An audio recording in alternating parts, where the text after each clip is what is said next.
Welcome to the McGill Philosophy Podcast. I'm Dax Avery Hamouth, and today I'm interviewing my friend Ron. Thank you for having me. How are you doing? It's good to see you. Yeah, I'm doing well. Nothing too much. Just prepared for this podcast. I'm getting ready. For sure. All right. Who are you, Ron? Specifically, who are you at McGill? Like, this is a question that even I don't know the answer to these days, but that's a very philosophical answer that I have to give you. Yeah, I'm just a third year PhD student at McGill. I went into the program trying to do ancient philosophy. That was my area of specialization, but now I'm trying to transition to somewhere between ethics and epistemology. Okay, and what is ethics, and especially what is epistemology? Epistemology is just sort of, the study of knowledge, what it is to know, and it's also having to do with belief as well, which is what my research is currently concerned with. Ethics, what it is to be good, to be moral. I guess these are just some fundamental questions. Do you do these two things separately, or are you positioned somewhere in the intersection? Yeah, that's a good question, because primarily what I want to do going forward into the PhD is probably write my dissertation on what it means for us to have the belief that we have, especially about others, and especially about our friends, and what that says about maybe our character.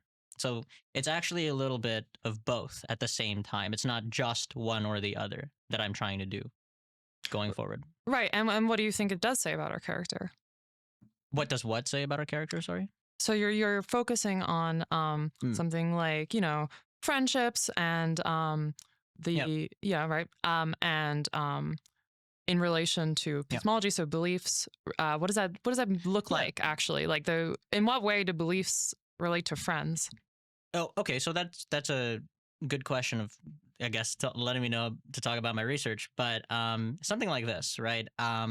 Supposing that we know or are privy to something about our friends that counts as, I guess, sufficient evidence for some people, right? Like, in what ways should we respond to that evidence? And given those ways, does that say something about how good or bad our friendships are with that person, the person that the evidence is concerned with?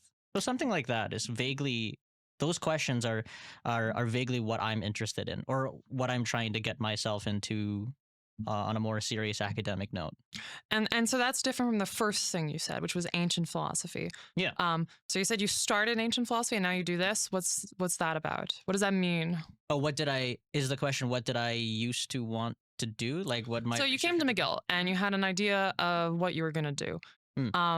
Why did you come to McGill to do ancient? What did that look like, first of all?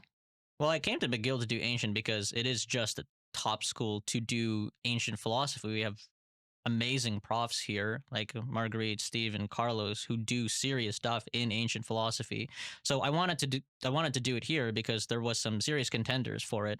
And you already knew in your did you do a master's or a bachelor's before, where you already knew you wanted to do ancient? Yeah. So going into the PhD program, this was something that I genuinely wanted to undertake seriously, because throughout my entire undergrad and master's, right, I've had such an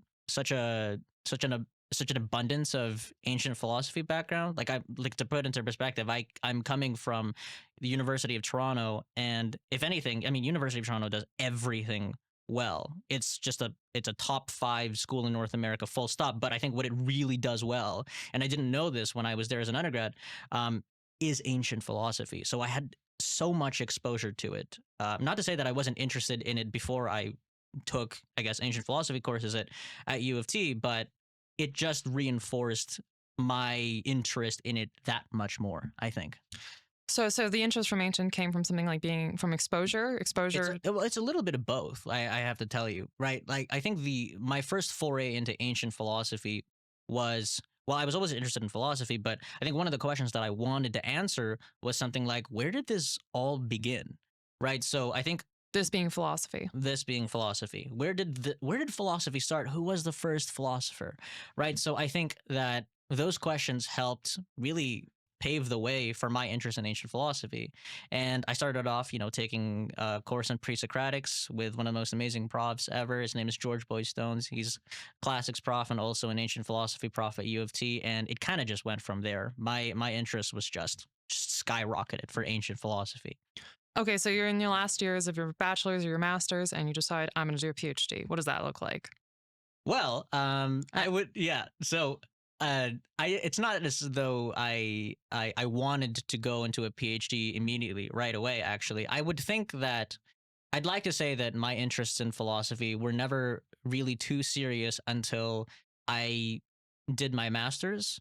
Like from bachelor's to master's, I was just looking more or less for plan Bs, what to do. I think the first goal was actually law school, but I saw that Ryerson, now TMU, had still had their master's applications open. So I said, you know what, let's give it a shot. This is something that I enjoy, being philosophy, and I want to see where we can go with this. And when I was in the master's, I got accepted. They offered me a good funding package. That was when everything just turned up a notch. I just wanted to continue doing this. I had like a high, right? A rush for academic philosophy that I just knew that I was going to apply to PhDs, also in ancient philosophy. So that's kind of my. And so the interest in the interest in ancient led you to McGill. Yeah.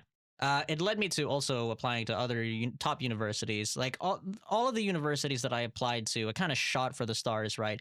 I knew that I would go to any of those schools. I think McGill being one of the top schools for ancient philosophy, and also just being in one of the best cities in the world, kind of just solidify the and what's so great about the city? What city are we in even? We are. I would like to think that I'm going to get this right, but there's always a possibility of failing. Montreal, right? That sounds right. Who's to say? I think that's right. Yeah. But this is also one of our, our studies in epistemology. Are we right about this? Can we confirm that we're in Montreal? In any case, yes, the city of Montreal. Beautiful buildings, beautiful people, beautiful everything. To be honest with you, maybe not the weather, but like the winters are a little harsh, but the summers are amazing here. And so part of the attraction to McGill, obviously there's the academics. McGill is stellar. Yeah. But there's also something to be said, you think, about the situation of McGill in the city of Montreal? Yeah, I think so. I mean, a lot of people, not just me, come to this university to have a genuinely good time. And I think that was something that was severely lacking from, like, to put into perspective, I come from Toronto, right? I'd like to think that a lot of people compare the two cities quite often, and genuinely, I have to admit, as much as I love Toronto, that there's just so much more, I guess, culture here, or just more happiness in general. Like, Toronto's kind of one of those cities that you just go to. You work a 9 to 5, you go there, you're rushing everywhere, and you just go home. But in Montreal, you feel like you can actually breathe, you can actually live. Right. So that's one of the, I guess, the strongest appeals to coming to McGill, to coming to Montreal, period. But McGill being the powerhouse of a university that it is, it just makes it all the way better. And that's kind of why I came. It's all of these criteria coming together all at once. It was an easy choice. That makes sense. Yeah. And so do you think that actually influences your work? Namely, what you were saying about Montreal. It's a fun city. Everyone thinks it's a fun city. Do you think it's necessary for your work that you lived in such a city? It seems important to you. I don't think it's absolutely necessary for my work that I live in such a beautiful city. It definitely helps, for sure. I mean, like, look. And why does it help? Well, it helps because you don't want to be stuck in a PhD program where you have nothing but to do that PhD, right? You want to do other things too, but there are so many things to do in Montreal and in McGill. I cannot tell you, like, for the longest time, right? I'm so glad to have had the groups of friends, to know as many of the people that I do from Montreal that I do now, and I don't regret anything of it. But to answer your question, to go back to your question, I don't think it's necessary to have had the experience of living in a city like this to inform my research, but it definitely helps, considering that my research is concerned with like interpersonal relationships, and that's to be found everywhere here. Do you think that, so you started in ancient, now Yeah. you do contemporary ethics. Was that the city influencing you? Was it the fact that it's such an interpersonal city? Was the change influencing your work, or was there another reason? I think it was a little bit of everything all at once. Sure, there's a lot of presence of interpersonal, relationships here in Montreal as there is everywhere else. The quality of it really just is just amazing here in Montreal. But it's not just that though. This is one of the good things about being in a PhD program that actually still has course requirements and not just like other places where you just do the research. I've been questioning that the entire time actually. I was like, why don't we just do the thing that we want to do right from the get go? Why do we have to sort of take these courses kind of like we're in our masters again? But honestly, that's actually the reason why I switched research interests, because I took some lovely, lovely courses that I was just interested in, namely ethics of belief, actually at Concordia with Anna Brinkerhoff, and some of the questions that we were answering or we were trying to answer there just interested me so much that I ended up writing a paper on one of the papers that were assigned to us, and something now that I want to make into a full out dissertation because of that course. So working with different professors in different disciplines is maybe the biggest factor in your shift? Yeah, working with different profs. Well, again, a little bit of everything, I'd say. So working in different research interests, working with different professors, and I will emphasize different environments too, because I think one of the best things about uh, going to a school like McGill or just going to a Quebec university is that you can take other courses at the other universities. So this was a And what are the other universities, just for the audience? So Concordia University was the other university that I took this course with. That is the reason why I am changing my research interests. Yes, with Anna at Concordia. So that's one of the prime motivators for my switch.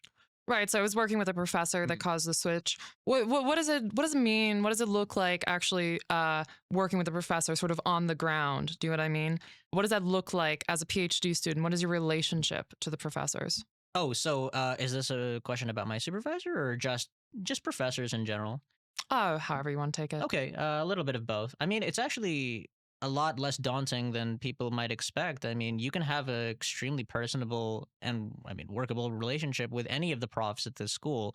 I've started off at the PhD, right, TAing for one of the profs that used to be my supervisor before I'm doing the switch. Carlos Franco. What is a supervisor? Sorry, what? What is a supervisor? What is a supervisor? What is a supervisor? That's a good question. I would like to think that the answer is something like someone who will oversee your work and make sure that you're on the right track, something like that. For Really? something that's a long sustained piece that you are going to write, or at least that you are going to have to write. Let's hope that you will want to write it too for the PhD. So wait. Is it someone who oversees your dissertation informally? Is this a formal role? A little bit of both, let's say. I mean, it's not as though that a supervisor is someone you have written down on paper. You can have someone who supervises you in an informal capacity. I'd like to think that I have multiple mentors from my bachelor's to my master's, and even now that aren't going to be written down on all these bureaucratic, administrative, academic forms, but they're still going to be there for me at the end of the day to help me with whatever research I come up with. And it doesn't even have to be about what I am currently doing. I know that I can do something with them in any capacity. Of course, if they're in the relevant fields that I want to write on. So no, a supervisor doesn't have to be in. I would like to think that it doesn't have to be in a formal capacity. You could just be someone who will have your back. That's very sweet. Yeah. And how do you see yourself navigating that? What does it feel like to have to choose a professor to? Is it a choice? Is it something that happens naturally? How do you get your supervisor? And did you have to change? Well, I am going to have to change, but that's currently a work in progress right now, and I think it's particular to me because I am making a switch within the program. I would like to think that it's probably going to be not as hard, if at all, if you were to make the switch before you entered. But for someone like me, yes, I'm going through the process of trying to have different supervisors for a very different research focus.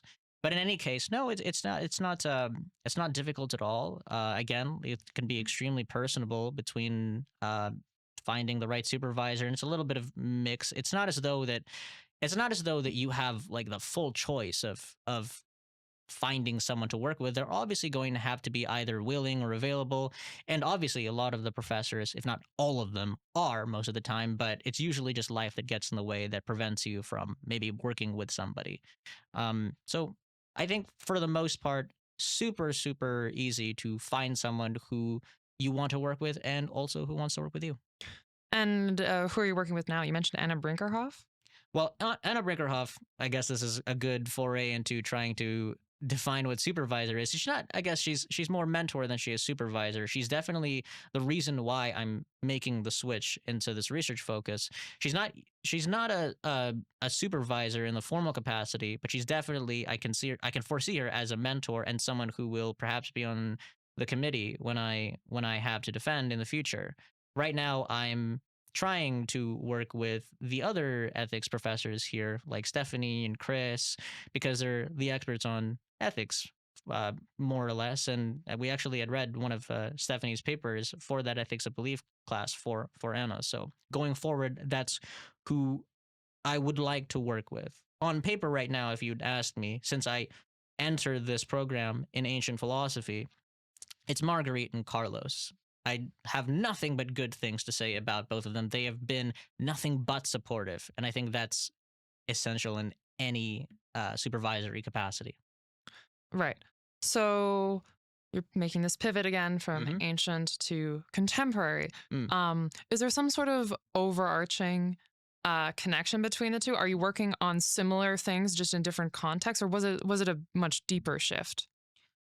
Yeah, that's a really good question. I'd like to think that there is some commonality between them. I mean, What did you work on before? yeah. So before, during my master's, right, I did my thesis on Epicurean friendship. And it's not a coincidence that my current research or my future research will also involve, to some regard, what we believe about our friends, right? So I think that element, right? I really do just love philosophy for the sake of finding out what it means to have the relationships that we do, and also what it means to have those relationships for us, like what it says about us, right? So there are some commonalities. I loved ancient philosophy as a way of life, let's say. This is the reason why as multiple people know in the program, a lot of my friends too, as I identify with the Epicureans, because I think that they're the ones that got it right. And who are the Epicureans? So the Epicureans are these Hellenistic schools. One of What is a Hellenistic? a Hellenistic is someone who is, or rather, someone. It's a period, rather, I should say. A period after Aristotle, roughly speaking. You could So it's a just say period in the after it's a specific period in the ancient period. Yes. Okay. Yeah. There's a bunch of schools of philosophy: the Stoics, the Epicureans, the Skeptics. Those are probably, I'd say, the big three of them. And I'd like to think that the Epicureans, this is the school of philosophy that emphasized, above all else, right, peace of mind, mental tranquility. Where other, I guess, schools of philosophy will say, I should say that they're also a hedonistic school, but that has a What does a hedonistic mean exactly? right. So I think that has a negative connotation to it. It's basically the pleasure is the highest good, right? But their kind of pleasure is very different from other schools of hedonistic philosophy. Maybe the modern notion. Definitely the modern notion of hedonism is that's what it is now. But to them, the Epicureans, right? Whereas other schools of hedonistic philosophy say, I want to feel good, right? The Epicureans just say, I just don't want to feel bad. Okay. At the end of the day, right? Even if I have to go through things that are painful, long term, I would like to get to a position where I'm okay. I have my peace of mind. And to go back to what we were talking about, right? My research, right? The Epicureans, I think, are the one school of philosophy that emphasize the most about the importance of friendships, because they think that friendships are this powerful. They're so powerful that even just knowing that you have good friends, even knowing that they will be there for you, is enough to get you one step closer to that mental tranquility, to your peace of mind. And I think that's absolutely beautiful. I think that more philosophies or more philosophers should emphasize the importance of friendships, because it's true for me. I love my friends deeply. I think that the friendships that I have are necessary for me to be happy. And there's no other school of philosophy, at least in ones that I've found, that emphasize friendship that much. Right. And did they also talk about belief in friendship, which is what you're working on now? Does that come from them? Yeah, I would like to think that it's not so much maybe about what we believe about our friends so much as what we do for our friends, right? So I think That's for what you're working on? yeah. Well, I'm working on I guess that's one of the things that actually don't overlap, right? Because I'm going from what we do with our friends, which is the ancient side, which is what the Epicureans tell us to do, to what we might believe about our And friends. that's more contemporary. That's the Okay, more so that's the contemporary shift. stuff. That is the shift. Yeah, yeah, yeah. So the commonality is still we're still focusing on friendships. Maybe the distinction is that we are focusing on different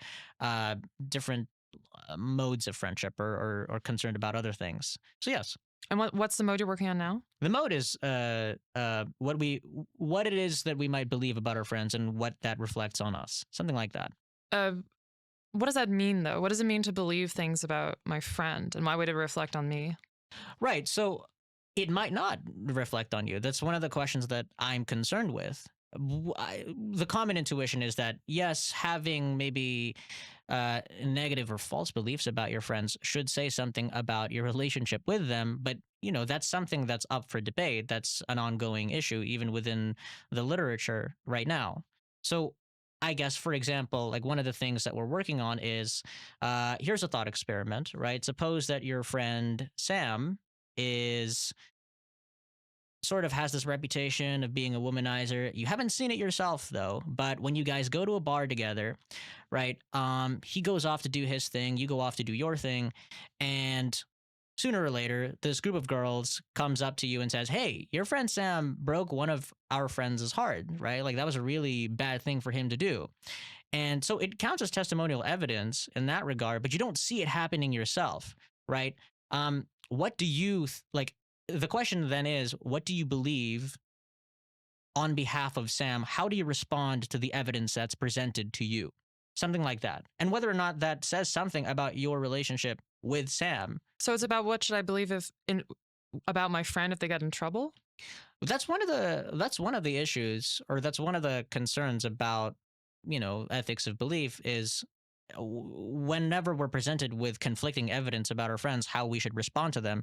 But it's also just what we might believe in general about our friends. It doesn't have to be specifically, oh, there's evidence that says otherwise, what should I do in regards to that evidence? It can be about multiple multiple forms of I guess beliefs or thoughts that we might have about our friends.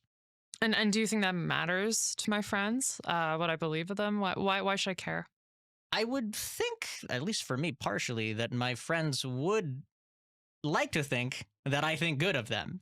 I think one of the more motivating claims about my research is that in order to be a good friend, one has to think well about their friends as just a baseline criteria. Again, this is philosophy. That's obviously up for debate. We can say whether or not we have to think about we have to think good about our friends in order for us to have a good friendship with them. But common intuition, at least my intuition, says that that's true for me. So it's not just about what we might think of them, but it's also what we might do on their behalf regarding to the evidence that concerns them. So this is one of the things that I am now trying to work on. Right, this is called what this is called Sarah Stroud's doxastic account. That's actually one of my baseline uh, sort of research interests because that's what I'm going to respond to for my dissertation, for my future dissertation. Right. So you're saying I always have to like my friends no matter what?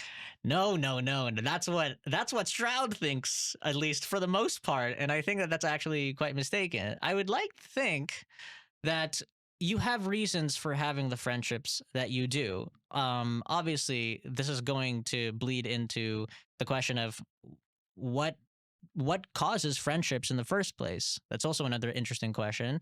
The one that I'm not too well versed in, it's actually just assumed that let's just say that you are good friends with somebody. Where do you go from there? But yeah, that's genuinely a good research topic as well, right? To know what it is that motivates people to start friendships with the people that they're that they want to be friends with.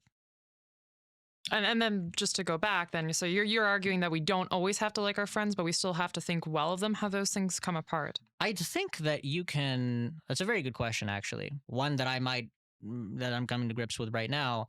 Um, I guess one of the hallmarks of friendship, I guess this is not based on any research. This is just me now.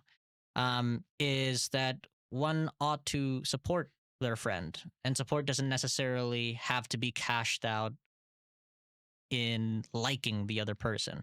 I would like to think, though, it's very weird that you would have a friend that you absolutely despise, but there has to be some reason why you still maintain that friendship with them, right? So I would invite you to maybe take a stab at it, but I'm not entirely sure what that would look like, what that kind of friendship would look like if you if you hated your friend. So you think I can never be friend with my enemy?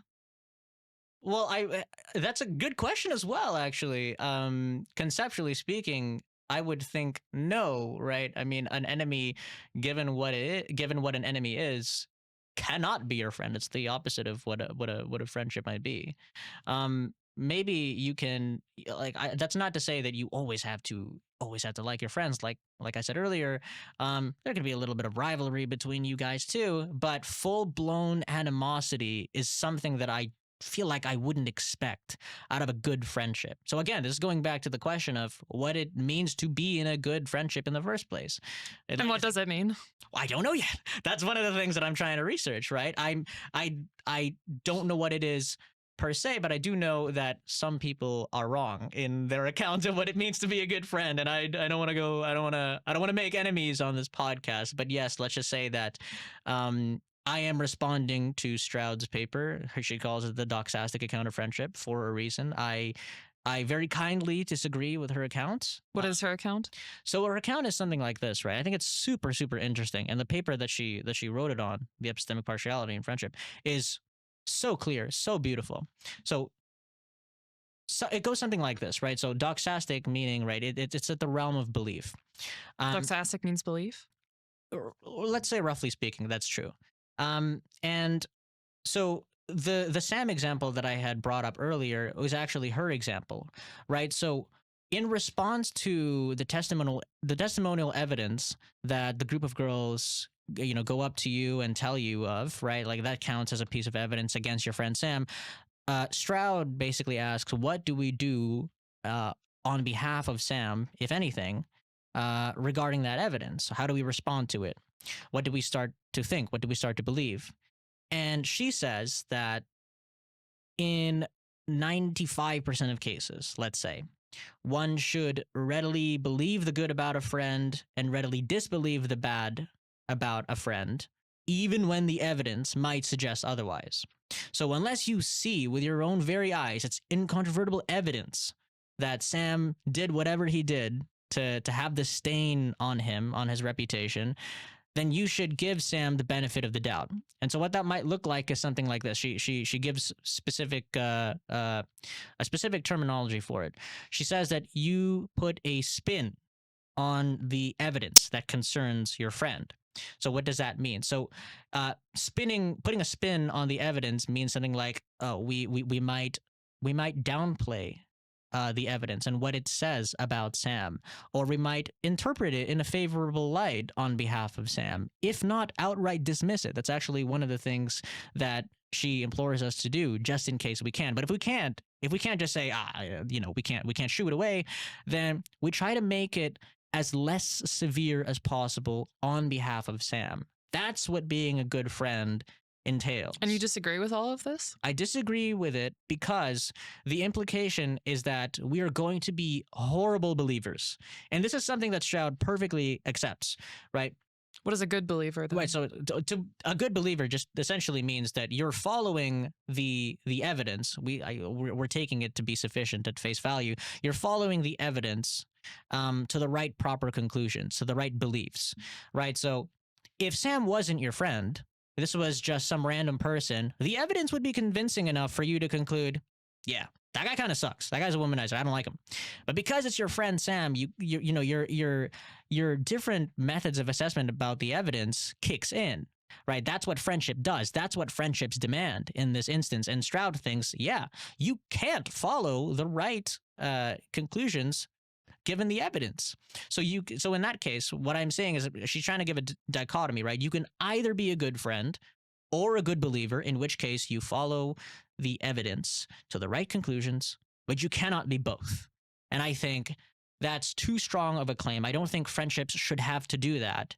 And so I'm trying to give my own account of friendships that balances both being a responsible agent in with respect to the evidence at hand. Like you want to say, yeah, this seems like it has a lot of credibility to it, and being a good friend on the other. So what should I do for my friend Sam then? If all the evidence says, he is a womanizer, I should think he's a womanizer, but he's still my friend. And what do I do? What do I do?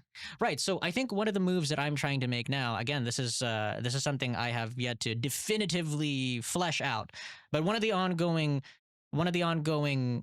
topics that I want to bring up, or one of the replies that I want to take, is something like this.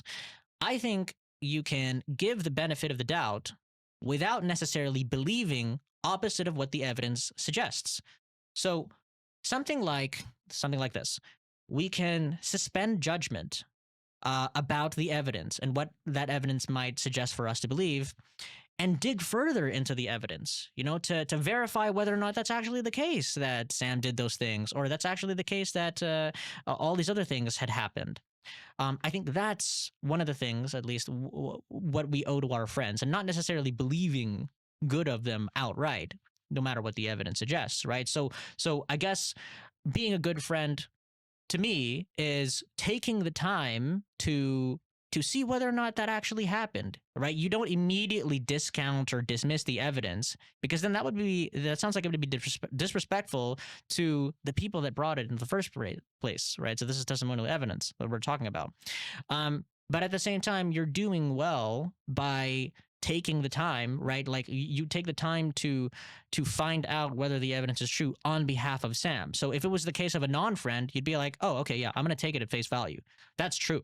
But because Sam is a friend to you, you're going to go, hold on, I'm going to really make sure this happened. You might question Sam himself. You might question the group of friends, et cetera, et cetera. So I think that's what being a good friend entails. And you can notice that what this is doing is, yeah, you are actually allowed to have the right conclusions, right? But the time it takes for you to get to those right conclusions based on the evidence is a lot longer. So what you're saying is, what do I have to do if someone brings me evidence that my friend Sam is a womanizer? I have to take an active role into investigating it? Is that what you're saying? Yeah, I think that's implicitly what I am saying here. I think that this is one of the demands of friendship. This is, I don't think it's as demanding as other thinkers like Stroud make it would say, because what they demand is that literally you believe on behalf of your friends, that you it's kind of almost like, I don't want to say that this is I don't want to say that this is Stroud's position per se. I don't want to be accused of willful blindness, in a sense that I just disregard or dismiss everything that says negatively about my friend. I would like to think that I can still be a rational agent in some capacity and say, no, there's something here that's considerable that I have to take into account. And so I feel as though that my account is, again, balancing those two things, right?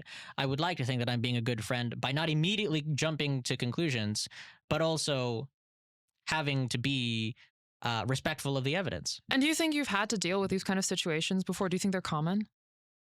That's a good question. I would think that at some point in my life, yes, I'd have to deal with situations like this, and implicitly, maybe that's what had happened, right? If I have to balance between who my friend is and this evidence that pops up contrary to their nature, or at least what I know of them.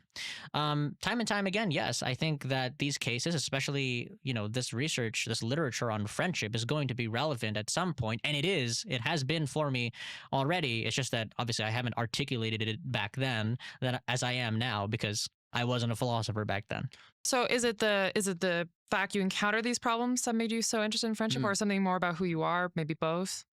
Well, again, I do think that it's more or less about the fact that I think that friendships are just that important to a good life. So I guess in a way, philosophy is a way of life for me. And the way that I'm cashing that out is through friendship primarily. And I have to know what that is. I have to know what that says about me. I have to know what a friend is. I have to know what a good friendship is to be able to live this life, right? So I can't just have it and not know anything about it. I do think that I have to do the the dirty work and understanding what it is. And do you think you're a good friend? And do you think you're a better friend because of this? That's a good question. I think out of all the things that I am, and I am many things, I try to my utmost ability to be a good friend. So yes, I'd like to think that I have severe personal stake in what I am doing and what I am researching, because this is something that is dear to me. This is something that I want to know, not because it will contribute to academia as valuable research, but because I want to be a good friend. So, and do you think you've become a better friend because of it? I'd like to think that I'd like to think that I know how to be a good friend more than I actually am a good friend. I'm always taking steps, right? I'm not a perfect person, and neither am I a perfect friend too.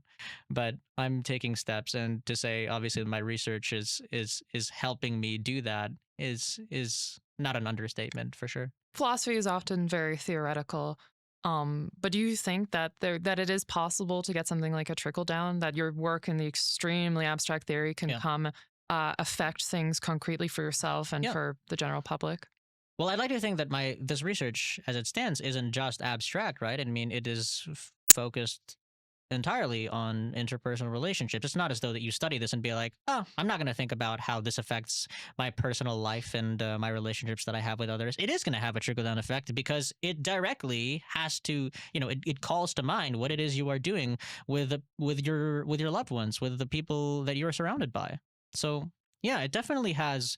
It's not just world of theory here. Obviously, that can be what philosophy is, depending on what your research interests are. But it doesn't have to be just that, right? It can be beautiful things. It can inform the way that you live. And I think that's also, to go back to my my former research, that is the reason why I went into ancient philosophy. Pierre Hadot, right? He writes this book on literally philosophy as a way of life, and how academic philosophy has sort of lost its way. It's just something that we only research, or that we only study. It's not the way that we live. But I'd like to think that, amongst other things, I'm being a good friend, I'm being a good Epicurean, and that's not just me being a good Epicurean in the sense that I research these guys, but I actually live like them too. So something like that. And do you think McGill have this problem too? The problem that you just pointed out about academics so removed from the practice? Or do you think one of the benefits of McGill, maybe situated in Montreal, might be something like it is more conducive to the good life? Or maybe not. What do you think? I don't have any concrete thoughts about this. I'd like to think that this is sort of endemic to maybe all of academic philosophy, and it's not just particular to McGill in any sense. I wouldn't disagree, though, that it depends on the person who's doing research. It's not tied down to any university per se, right? I'm not trying to make a claim that universities are the reason why that we don't live our philosophies. It's just the way that things have become, and it kind of saddens me that that's what's happened. Oh, so they weren't always this way? I don't think they were always that way. Do you think it was different in the ancient times? In the ancient times, yes. I mean, bitter rivalries have been had over this. I mean, like, we don't just say, like, these days we say, you're wrong. And another person goes, no, you're wrong. And then we kind of just go our separate ways. No, the Stoics and the Epicureans are just like, no. You're living your life completely like a madman. What are you doing? They had bitter rivalries over this stuff. So yes, I think that it's different in the sense that we perhaps are not as, our philosophies are not as all-encompassing. That's not to say that it has to be, but it just is not anymore. And do you see yourself as bringing some of that ancient spirit to now the contemporary stuff? I would think yes. I'm very passionate about, one, about Epicureanism, and two, about friendships in general, that I would think that I have, again, personal stake in what I'm studying. It's not just something that I'm studying or I'm researching. It's something that I'm actively trying to live my life. So you do see a sort of carryover then? So what is carrying from the ancient work to your contemporary work? Yes. I think throughout my entire whatever my research interest may be currently or in the past or even in the future, who knows, it might even change, right? I trust that the research that I am doing is going to affect me personally on a fundamental level, who I am, who I will be. And you wouldn't be contented otherwise. I would not be content otherwise. But again, this might be my ancient philosophy background saying, yeah, no, you have to live your philosophy as a way of life. But, that's not to say that you can do philosophy and just live your life another way. It doesn't have to be your very fundamental focus, right? You can separate those things. It's just personally for me, I don't think those two things can ever be separate. Do you think that's the only thing that you carry over from the ancient period into contemporary work is sort of this meta spirit that you bring as an approach? Or do you think there is actual concrete content, materials, which transfer over from your old ancient work to now your contemporary work? Well, the concrete materials sort of just serve as a guideline of what it is I'm interested in. It's not necessarily going to inform, like ancient philosophy isn't going to inform what I'm doing contemporarily, right? It just, I guess, helps me understand what it is I'm interested in, what I might not be interested in. There are, like, when we say ancient philosophy, there's just so many things we might refer to, right? And it's not a coincidence that the kind of ancient philosophy that's stuck for me or with me is the ancient ethics, right? The Epicureans are deeply ethical school, and what they say about friendships has already carried over to what I'm now interested in. So then to circle back, Anna Brinkerhoff, your big influence, does she also work in ancient stuff? Did she also pivot? How has she assisted you in this pivot? And what is her role, would you say, ultimately? Well, her role isn't necessarily as involved as I've made it out to be. Mm-hmm. She was just someone who literally got me to do this research, right? I mean, I had to do it because it was for her paper, for her class. Sure. I had to do this paper. But we've corresponded. We've gone back and forth about the strengths and the weaknesses of the paper that I wrote that I'm now trying to do a dissertation on. And she advised me, look, if I'm going to seriously do this as my specialization, then to go all the way, which is why I wouldn't say that I'm completely abandoning my love or interest for ancient philosophy. Again, that's something that's going to stick with me for my life. It has to, right? That's what ancient philosophy is to me. But it's something, at least on the academic level, I'm going to have to commit to fully, and I am. So, and that means choosing different mentors, different supervisors. Yeah, fully so. And again, that's not as daunting as it might seem, right? I mean, how do you choose? It's again, so it is up to you to find out who you want to work with, but it's also up to, I guess, the department to see whether or not there are people that can work with you. Again, and like, how do you find that out, even just concretely? How do I find that out concretely? Yeah, I mean, like you not too hard at all. Just reaching out to them through email, through a chat over coffee, which I've done multiple times with my past supervisors because they're amazing human beings. I'm going to shout out Carlos again. And no, it's super friendly, super personable to just do these things. And I would like to think that I've already done that with my potential supervisors here at McGill, done that with as well. So it's completely within the realm of possibility that one can go from one specialization to another, even when you're already, I guess, halfway through the PhD. Especially with how committed you are with your bachelor's and your master's work. Right. So this was I want to emphasize how much of a serious undertaking this is for me, because all my life I've literally done just ancient philosophy as a specialization. Obviously, I've done multiple areas of philosophy, but the one that stuck the most was ancient philosophy. So to switch now from, I guess, like from ancient to contemporary, it's not too much of a leap, but it is a leap in the sense that, like, the way that I have to conduct my research is a lot more different than if I stuck with ancient. One being the research languages, but sure. Yeah. And has McGill helped you at all with this transition from one discipline to another? Was it rough? Was it smooth? Just like you're in the middle of it. What's your general feeling about it? I'd say that it's probably somewhere in the middle of it. Look, I mean, the university, I don't think any university is going to be holding your hand throughout the entire time. You're going to have to go out of your way to do this, but you're not going to be doing it alone, obviously. And the people that are, working at this university, our department is more than open to accommodating someone who is trying something new. I mean, that's what philosophy is, right? I mean, you don't just stick to one thing. You find something that strikes you and you go for it, and people are there for you to support you to research it. And that, of course, involves finding your mentors. Yeah. I'm in the process of trying to solidify who my mentors are. I think I've had such beautiful mentors or supervisors for ancient philosophy, not just for McGill, but just throughout my bachelor's and my master's, all just great, wonderful human beings. And I have no doubt that that will be true for the people that I will work with. Okay, well, thank you, Ron. This was the McGill Interview Podcast. I'm Dax Avery Hamouth. I'm a PhD student, and this is my friend. Ron Buenaventura, also a PhD student at McGill. And yes, if you ever want to talk about friendship in either the ancient capacity or the contemporary capacity, I'm your guy. Thanks, Ron. No problem.